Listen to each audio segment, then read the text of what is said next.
सभी मेरे किसान भाई, पशुपालक भाई, डेयरी फार्मर्स, आप सभी का स्वागत है आपके अपने यूट्यूब चैनल पशु उपचार एनिमल ट्रीटमेंट में।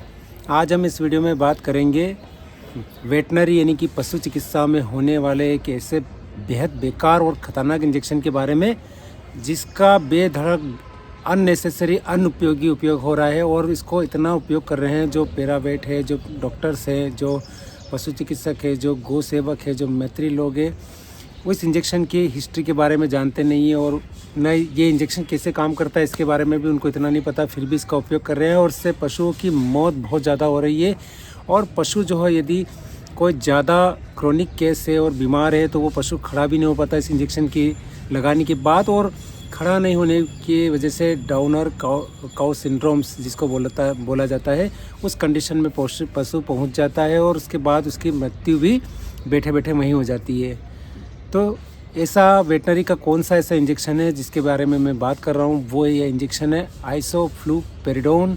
आइसोफ्लुपेरिडोन इंजेक्शन जो है सभी कंपनियों का जो है फेमस इंजेक्शन है, आइसोफ्लूट के नाम से मिलता है और अदर दूसरी कंपनियों का भी मिलता है।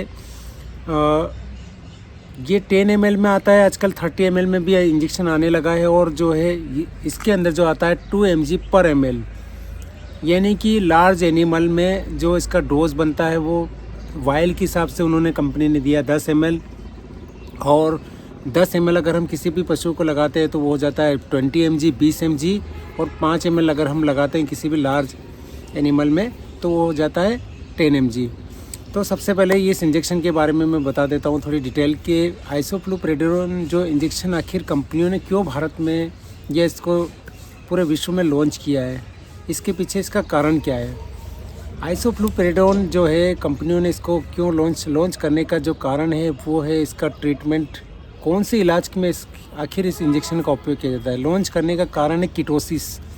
जब किसी पशुओं में कीटोसिस की बीमारी हो जाती है और कीटोसिस के कारण पशु जो है खाना पीना सब कुछ बंद हो जाता है, ब्लड के अंदर यानी कि खून के अंदर कीटोन बॉडी बनने लग जाती है, यूरिन के अंदर कीटोन बॉडी आ जाती है, तो उसकी वजह से पशु का जो है ग्लूकोज बॉडी अंदर ग्लूकोज बनाना बिल्कुल बंद कर देती है पशु के शरीर की। तो उस कंडीशन में इस इंजेक्शन को लगाया जाता है, आइसोफ्लूड इंजेक्शन को, यानी कि आइसोफ्लुपेरिडोन इसके अंदर ड्रग है, इस दवा का नाम है। इस इंजेक्शन को लगाया जाता है। इस इंजेक्शन को लगाने के बाद क्या होता है कि नेचुरली प्राकृतिक रूप से शरीर के अंदर जो है ग्लूकोज की मात्रा बढ़ने लगती है और इमीडिएट यानी कि तत्काल ग्लूकोज की भी पूर्ति होती है, साथ साथ में शरीर भी ग्लूकोज बनाने लग जाता है। तो वहाँ पर कीटोसिस जो कीटोन बन रहा है बॉडी के अंदर, उस कंडीशन से पशु बाहर आ जाता है और पशु ठीक होने लगता है। ये केवल एक मात्र है और मात्र जो है इसका उपयोग किया जाता है कीटोसिस बीमारी के लिए। पर अब इसका गलत उपयोग क्यों हो रहा है और कैसे हो रहा है और इसको आखिर मैंने सबसे ख़राब इंजेक्शन क्यों कहा है। आखिर गलत उपयोग इसलिए हो रहा है कि जहाँ पर भी पशुओं को मास्टाइटिस है, जहाँ पर थनैला है या थनैला नहीं भी है और कहीं पर भी पशु के शरीर पर सूजन है, उस सूजन को कम करने के लिए पशु चिकित्सक है, गौ सेवक है, मैत्री है, पैरावेट है, वो लोग क्या करते हैं कि इस इंजेक्शन का उपयोग करते हैं सूजन को कम करने के लिए।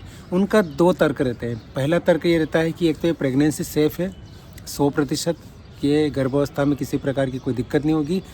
दूसरा तर्क ये रहता है कि पशु का दूध कम नहीं पड़ेगा इससे, क्योंकि ये जो है मिनरल कॉर्टिकोस्टेरॉइड है।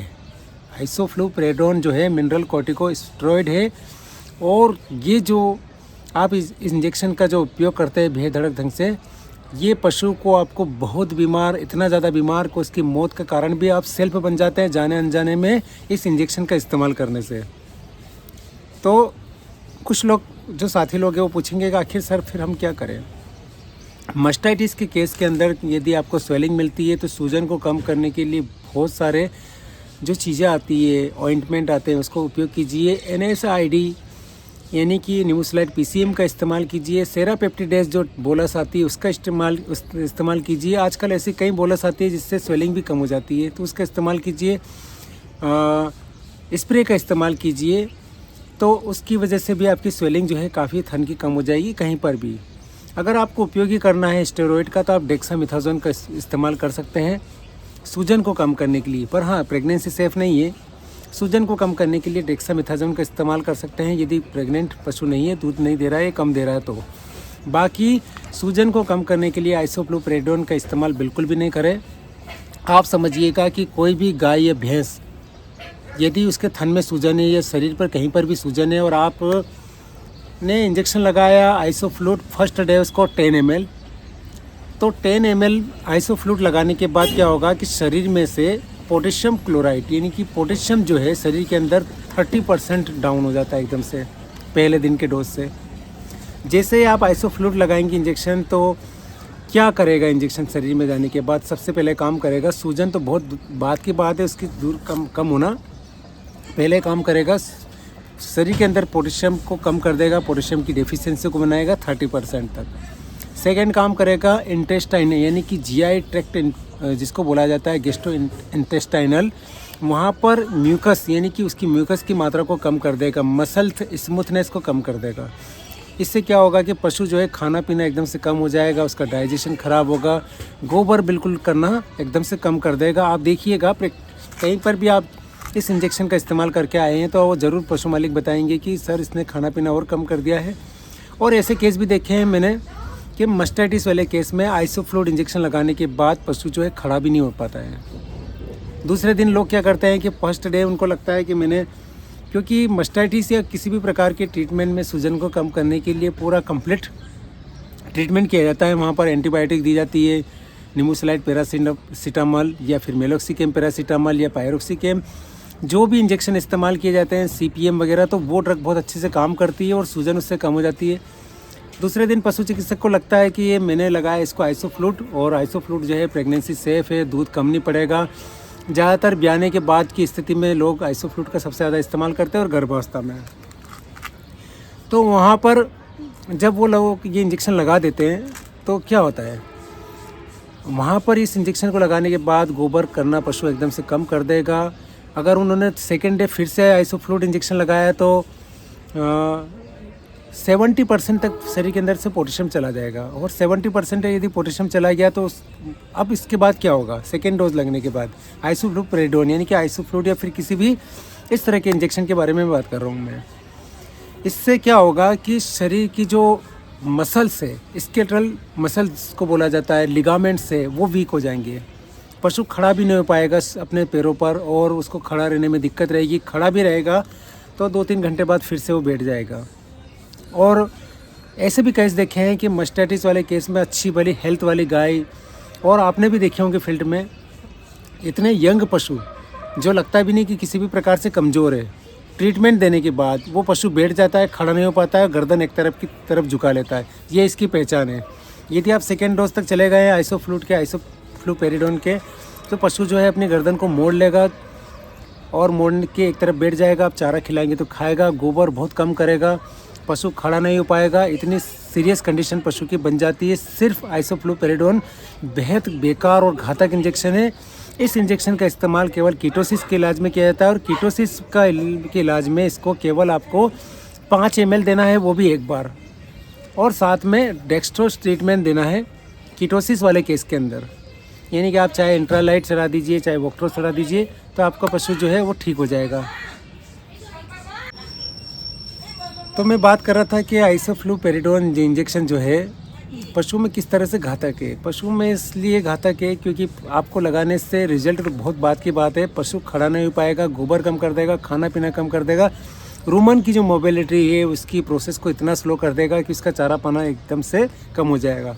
खाली कंपनियों ने इसको इसलिए बनाया है, इसको इसलिए लॉन्च किया है केवल कीटोसिस के इलाज के लिए। पर भारत में उन लोगों ने क्या किया है, कंपनियों ने, कि इसको इतना प्रचार प्रसार कर दिया है कि सर ये प्रेगनेंसी सेफ़ है, सूजन कम कर देगा, मस्टाइटिस में इसका उपयोग कीजिए, इसमें इसका उपयोग कीजिए। साथ में एक लोग और गलती करते हैं, सूजन को कम करने के लिए फ्यूरासामाइड इंजेक्शन का इस्तेमाल करते हैं, यानी कि रेडिमा या लेसेक्स इंजेक्शन। ये भी इस्तेमाल ज़रूरत हो तो ही करना चाहिए, क्योंकि ये भी जो है इंटेस्टाइन यानी कि आंतों के अंदर से म्यूकस को कम करेगा, और म्यूकस को कम करेगा तो गोबर जो है वो भी आना कम हो जाएगा, पशु कम खाएगा। तो आइसोफ्लुपेरिडोन यानी कि की वजह से जो है पशु हाइपोकैलेमिक हो जाता है, और हाइपोकैलेमिक यानी कि पशु को पोटेशियम की कमी हो जाती है। पोटेशियम की कमी का अब कैसे इलाज करें। यदि आपने गलती से ट्रीटमेंट कर दिया है और लगातार, अब पशु मालिक क्या करते हैं कि यदि आपने पशु का इलाज करने गए, पशु का ठीक नहीं हुआ, तो वो दूसरे दिन फिर डॉक्टर को बदल देता है, पशु चिकित्सक को बदल देता है। वो हिस्ट्री पूछते नहीं कि उन्होंने इसके पहले क्या इंजेक्शन लगाए, और उनको भी अगर इतना अच्छा डीप नॉलेज नहीं है तो वो भी क्या करते हैं कि दूसरे दिन सेकेंड डे आके फिर से वो आइसोफ्लूइड लगा देते हैं। तो उस जानवर की पहले ही तो 12 बजी हुई है और आके वो 12 बजा देते हैं, यानी कि अब जो है पशु ठीक होने की कंडीशन में होगा तो भी वो नहीं होगा। ये केवल अज्ञानता की वजह से हो रहा है। आइसोफ्लूपेरिडोन यानी कि चाहे आप आइसोफ्लूट कहें, चाहे कोई भी मिनरल कॉर्टिकोस्टेरॉइड इंजेक्शन जो है, ये मिनरल्स को शरीर में से कम कर देगा, पोटेशियम को कम कर देगा। पोटेशियम जो है शरीर का बहुत ज़्यादा रिक्वायरमेंट एलिमेंट है और इसको आपको पशुओं में इसकी पूर्ति करना पड़ेगी। तो अब इसकी पूर्ति कैसे करोगे आप? पोटेशियम की पूर्ति को करने के लिए पोटेशियम क्लोराइड का ह्यूमन का साइरप आता है, मेडिकल पर आसानी से मिल जाएगा आपको 200 ml में। और आपको पशुओं में, बड़े पशुओं में कितना देना है? 50 ml सुबह और 50 ml शाम को इसको डायरेक्ट ओरली पिलाना है। इससे आप देखेंगे कि जिस पशु ने गर्दन मोड़ के रखी है वो गर्दन सीधी कर लेगा और सीधी करके स्टेबल हो जाएगा। आप लगातार 2 दिन तक उसको 200 ml का डोज देंगे, 50-50 ml सुबह शाम, तो वो पशु खड़ा भी हो जाएगा और वो ठीक भी हो जाएगा और वो गोबर भी बहुत अच्छे से करने लगेगा। पोटेशियम की जो डेफिशिएंसी है शरीर के अंदर पूरी हो जाएगी। हमेशा ध्यान रखिए, आइसोफ्लूपेरिडोन इंजेक्शन को अपने बैग में ज़रूरत हो तो ही रखिए। अगर आपको लग रहा है कि इस पशु को केवल कीटोसिस है और आपको केवल कीटोसिस का ट्रीटमेंट करना है तो ही उस इंजेक्शन का उपयोग कीजिए, और केवल उसको मात्र कितना लगाइए? 5 ml एक बार। हमेशा ध्यान रखिए कि अच्छे पशु चिकित्सक की निशानी यही होती है कि ये जब भी आप फील्ड में कहीं इलाज करके आए तो अपने पशु मालिक को ज़रूर बताएं कि आपको लगता है कि आपको डॉक्टर बदलना है, या उनको लगता है कि फ़र्क नहीं पड़ा, तो ये ट्रीटमेंट ज़रूर उनको लिखिए, पर्ची पर लिख के आए कि मैंने इसको क्या ट्रीटमेंट दिया है, ताकि अगला पशु चिकित्सक जो आके देखेगा, उनकी पर्ची को देखेगा, तो उनको समझ में आएगा कि इन्होंने इस गाय को ये ट्रीटमेंट दिया है।